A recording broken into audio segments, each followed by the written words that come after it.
Ya saya ulang lagi ya. Jadi ini supaya sampean tahu. Jadi tapi kalau kefasikan itu yang muta'adiyah tadi yang saya kayak enggo bojone orang yang membunuh, kamu nggak boleh ngendikan yang lunak, harus keras. Meskipun kita tetap ingin dia tobat tentu ya, tapi hukumnya harus keras. Makanya Nabi keras, kamu menzinai 10 wanita yang tidak bersuami dengan satu menzinai istri orang, itu dosanya berlipat-lipat satu orang atau satu zina yang istrinya orang. Tentu Nabi pun ada kualifikasi karena tidak mungkin. Taruh saja misalnya Nyun Sewu ya, naudzubillah ya. Orang menzinai lonte ini kan profesional. Haknya kan hanya hak Allah. Kamu yang hanya melanggar itu hak Allah. Kamu melanggar aturannya Allah. Tapi kalau menzinai istrinya orang, apalagi orang ini merasa istrinya ini afifah apa? Afifah itu apa cara Jawa? Gak mau zina lah Pak afifah. Kayak apa? Jadi bojone pamit ning mall karena suaminya mau afifah disilai mobil digawani ATM.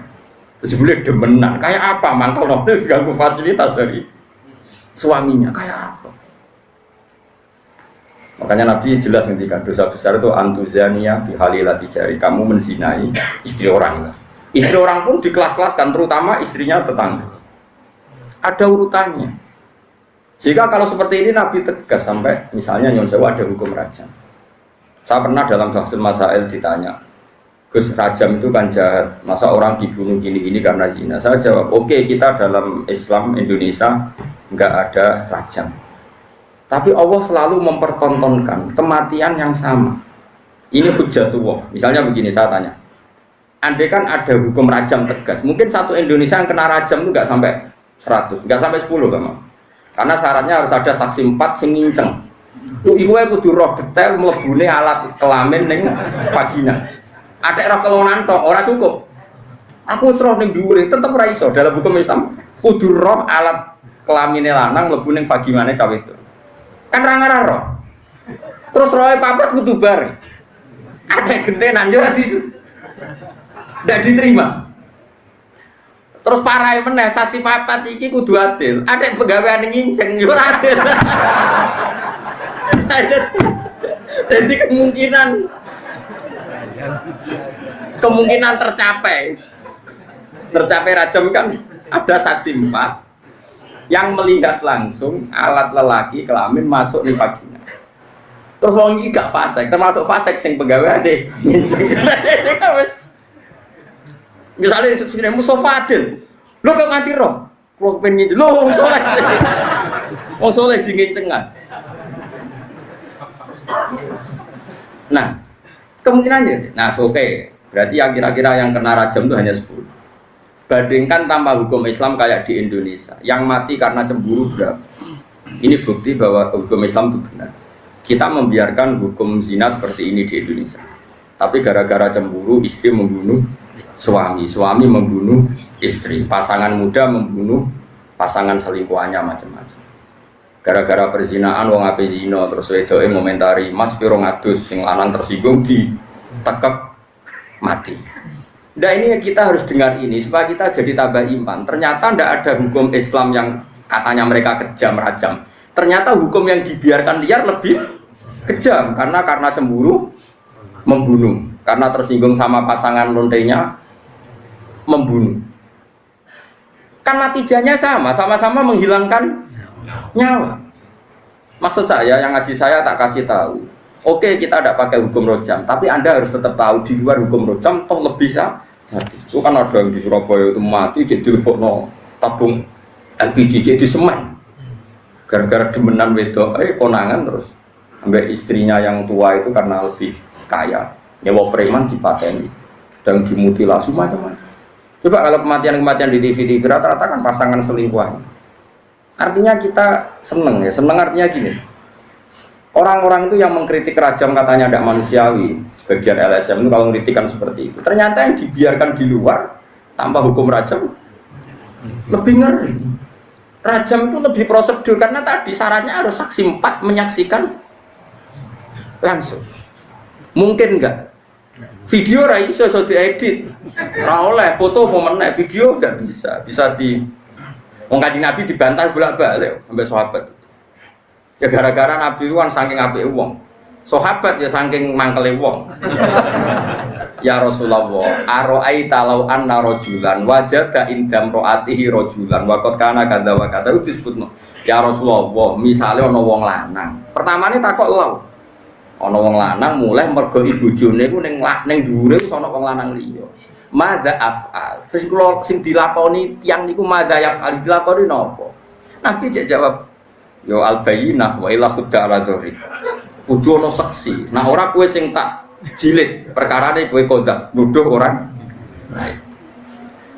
Napa ya Rasulullah bayyinah? Iya bayyinah, pinten papat. Kula goleki kanca sedeng bar dadi batal.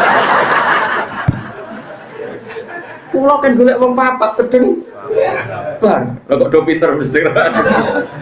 Nabi aja ngotot yo ras pokoke al bayyinah wa illa khudala dzori yo tetep bayyinah nak robe. Nah, saya tuh berkali-kali basul masail yang seperti itu. Menurut saya itu benar Nabi. Saya ulang lagi itu benar Nabi. Tentu Nabi itu paling benar. Bukan karena kita kultus saja, logikanya begini. Oke, dalam konteks orang soleh kayak Mustafa, mungkin cerita seperti itu benar. Dia cerita seperti itu benar. Tapi problemnya, wong lanang sira soleh itu ya akeh. Wong lanang sira soleh soalnya melaporkan istrinya karena wis ra soleh kepen Mekah. Pak Hakim melapor. Tadi malam saya mergoki istri saya selingkuh, maka harus diceraikan. Kalau hakim itu menerima semua orang, nanti semua orang kalau mantel istrinya akan menuduh istrinya zina. Dan kalau hukum Islam ditegakkan, semua yang tertuduh zina dirajam, entek wong wedok. Paham ya? Maka sebaiknya Nabi mah nggak percaya. Paham sih kalau maksud? Sehingga dipersulit. Akhirnya apa? Dalam konteks suami istri ada hukum khusus disebut li'an. Disebut nomor li'an. Li'an itu istrinya didatangkan di masjid, zaman dulu kan tidak ada kantor pengadilan. Suaminya didatangkan di masjid. Sama-sama bersaksi tabri'ah. Tabri'ah begini, disuruh sumpah 4 kali. Yang kelima itu sumpah, cara saat ini sumpah sambar bledek. Sumpah pocong cara Madura. Kalau saya bohong dalam menuduh istri saya siap kena bedak atau kena laknatnya Allah.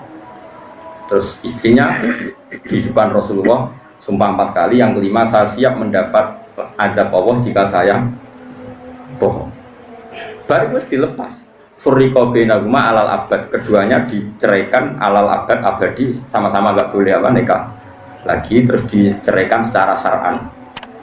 Yang kok ngenteni perkembangannya pangeran, pokoknya sama-sama nantang sing goroh nggak berbeda gitu. Utama cara saya dipelintes tronton. Kalau di daerah saya gitu kan, anak pantura, ada tukaran gitu. Aku ada nganti melok wong iku, tabrak truk. Terus yang musuhnya, ojo truk tok, muni tronton. Saking mangkelin, soalnya debat tuh. Nak sing ngomong belah ya ngono, kecemplung segoro. Sumpah ya apa? Mungkin nak sing biasane Merapi, sumpah kecopot ulo, kan sesuai daerah apa? Masing-masing. Ini penting kalau aturakan ya, jadi saya mohon sekali, jadi untuk hal-hal yang menjadi hukumannya Allah, kamu harus angkat tangan. Iya Allah menunjukkan wong-wong maksiat itu lahum fid dunya. Di dunia itu pantes sih, itu ya untuk ono inane. Mulane dalam Indonesia udarane copet yo. Coba, kok ini jenius berkali-kali aksi kok gak konangan, berarti sing dicopet itu bodoh, sing nyopet wah ya repot, langsung sesuai nak gak ono bahasa hukum nanti begitu. Kalau lonte barang itu orang yang menarik sampai banyak orang tertarik, berarti hebat. Wah ya repot. Lalu kalau seneng Indonesia niku anggap apa, artinya apa itu apa ya, bahasa Indonesia meskipun nyuwun sewu yang melafatkan tokoh-tokoh nasional pun atau TV-TV nasional, bahasanya tetap ada razia Satpol PP kepada penyakit penyakit masyarakat, bahasanya masih seperti itu, penyakit masyarakat, terus ya pokoknya sampah masyarakat masih bagus. Tapi kan nanti kalau bahasanya dirubah hanya karena nuruti nyuwun sewu kemanusiaan, Satpol PP memburu orang yang belum dapat pekerjaan, yang sementara, wah malah kagelan repot. Suara pulau is bener Bapak. Sampah masyarakat, penyakit. Ini bukti bahwa Allah itu kuasa. Jadi Allah itu gak ada sunnah. barang maksiat itu delalah secara nasional maupun internasional itu dibahasakan secara keras. Masuk neng Amerika ada rani lonte gitu. Aku sering delok film-film barat. Kalau nu sering delok yang gue konsensus mawon. Ternyata gambarannya di barat kalau ada istri sah kok suaminya selingkuh, ya sing dimarahi ya selingkuhan. Orang kok selingkuhan marahi istri resminya. Masih neng barat, masih neng negara komunis itu PKI lah, neng Cina. Sing nyolong mbek sing dicolong sing melayu sing nyolong. Lho kok ijek Islami kok roh nak sing nyolong. Ora kok sama rata sama rasa terus. Paham ya? Ini cerita. Jadi nah, kefiah seperti ini itu kan baik.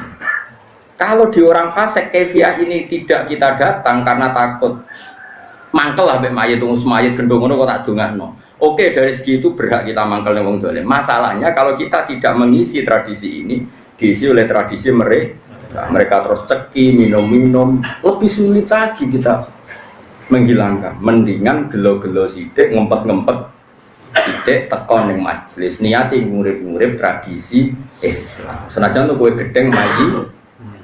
Gedengnya mulai sobo ilangi, gak apa-apa. Pembagian mayat itu lalas yang dicolong ya dunyamu. Masjid yang di imamane itu sini purian kena mercon deh. Wajar uang nak fasek yang desa kan parah tenan.